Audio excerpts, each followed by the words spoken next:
Hi guys, good afternoon, around 3:30 in the afternoon, April 2, 2025. Update again here in Louisville, Kentucky. I'm here right now in St. Matthew, near the Linden City, around 9 miles from here to downtown Louisville. So this is the weather right now.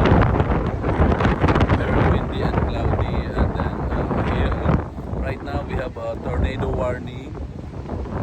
Yeah, tornado warning. We have a tornado warning, and then here in Louisville and a whole part of Kentucky, and then around 4 hours before, our governor Andy Bashir declare emergency